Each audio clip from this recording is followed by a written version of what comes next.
July 21, 2024.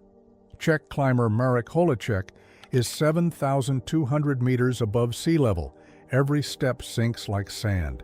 Every step costs breath he doesn't have. He's been climbing for 4 days without oxygen, no ropes, no backup. The summit is just 250 meters above him, close enough to see, too far to survive easily. Everest is crowded. K2 is brutal. Some mountains have only been climbed once. Not because people stopped trying, but because something always goes wrong. The illusion of conquest. Ever seen those Everest traffic jams? Lines of climbers waiting hours just to stand on the top of the world. It looks less like exploration and more like a queue. Thousands have made it. K2?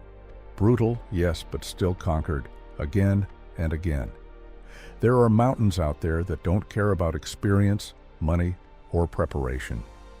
Peaks that have been climbed once, and then never again. No crowds, no second attempts, just silence. These are what climbers quietly call one-ascent mountains. Conditions shift, routes disappear, the mountain changes.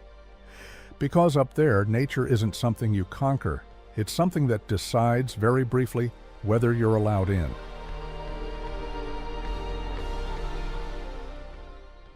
Muchu Cish, the mountain. No one could finish for years. One name kept showing up in climbing circles, Muchu Cish. Standing at 7,453 meters, it wasn't just another peak. It was the highest unclimbed mountain in the world that climbers were actually allowed to attempt. But this wasn't some clean, perfect pyramid. It doesn't even feel like a mountain, more like a jagged high point, buried deep inside a brutal ridge system. Teams kept trying and failing.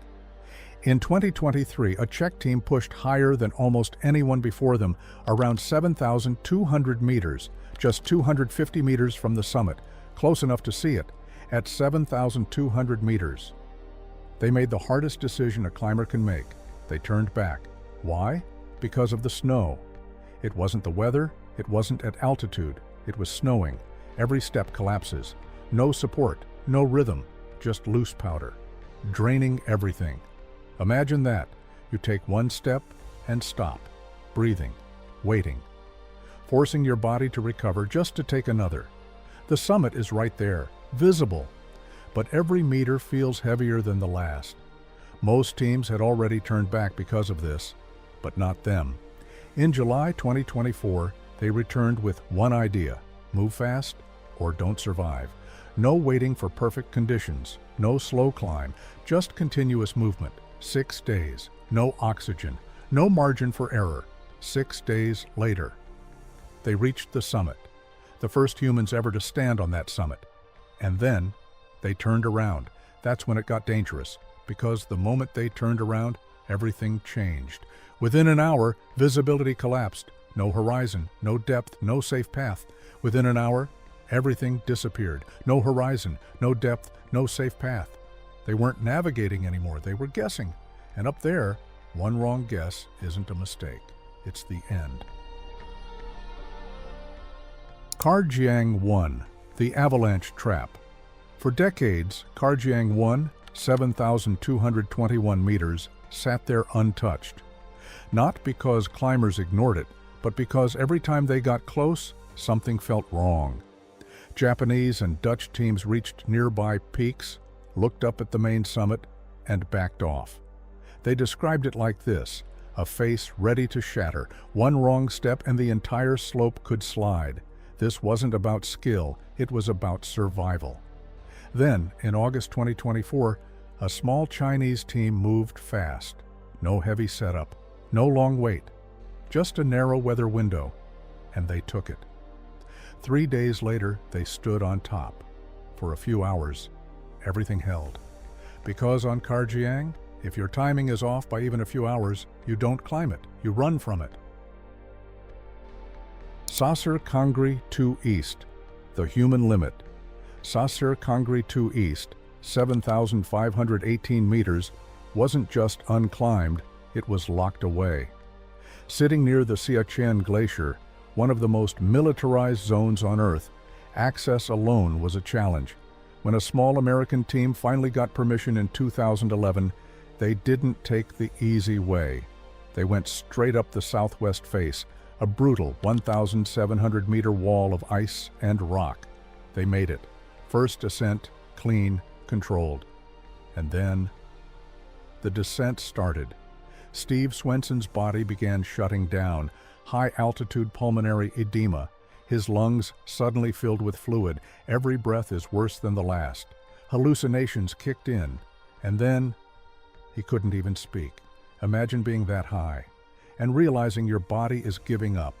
What do you even do? His team dragged him down step by step until an Indian Air Force helicopter somehow reached them and pulled him out alive.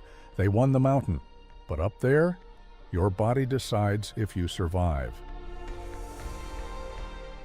K6, the accidental summit. They weren't even planning to climb K6, 7,282 meters, first climbed in 1970 by a young Austrian team. But here's the twist. They weren't even supposed to be there. Their original permit got canceled and K6 was forced on them instead. No proper plan, no detailed maps, just improvisation. They pushed through brutal terrain, crossed rivers on makeshift rafts, and then got trapped. 2 full weeks of storms, buried camps, no movement. Most teams would have packed it in, but when the sky finally opened, they went all in. One desperate push, no margin for error, and against everything, they made it.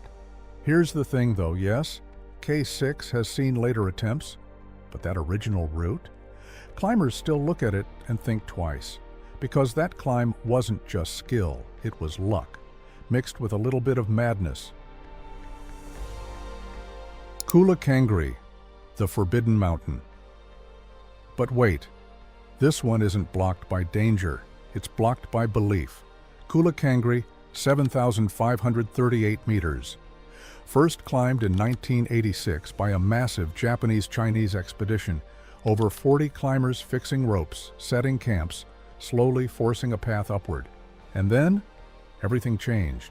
See, this mountain sits right on a sensitive border, Tibet and Bhutan. And in Bhutan, mountains aren't just landforms, they're sacred, homes of gods. So in 1994, Bhutan shut it down. No climbing above 6,000 meters, no exceptions. There are whispers of another ascent, but it's disputed, unclear, almost erased. Today, Kulakangri just stands there, untouched, not because it's impossible, but because some places aren't meant to be climbed at all. Gyalapari, the wild unknown. And this one still doesn't make sense.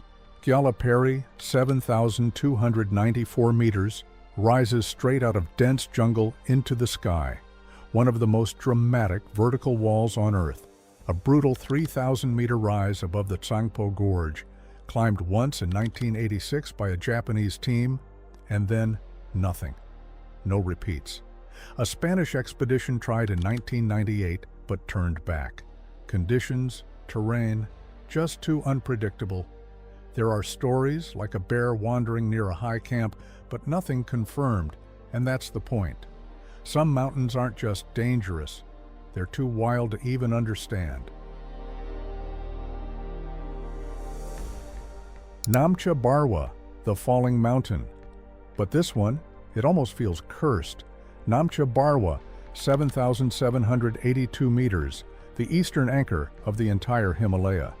For decades, it resisted every attempt. In 1991, tragedy struck. Climber Hiroshi Onishi was killed by an avalanche. The mountain had spoken. Most teams would walk away. They didn't. They came back in 1992, obsessed, determined. And this time, 11 climbers made the summit. But here's what makes it different. This mountain is unstable. Constant avalanches, crumbling rock, a place that feels like it's still moving. And then there's the prophecy that one day it will collapse into the river below and reverse its flow. It's been climbed once, and it still doesn't feel finished. Sangomar Sar, the Marble Phantom. And then there's this hidden one, Sangomar Sar, 6,949 meters, a sharp, steep peak marked by a strange yellow marble band near the summit.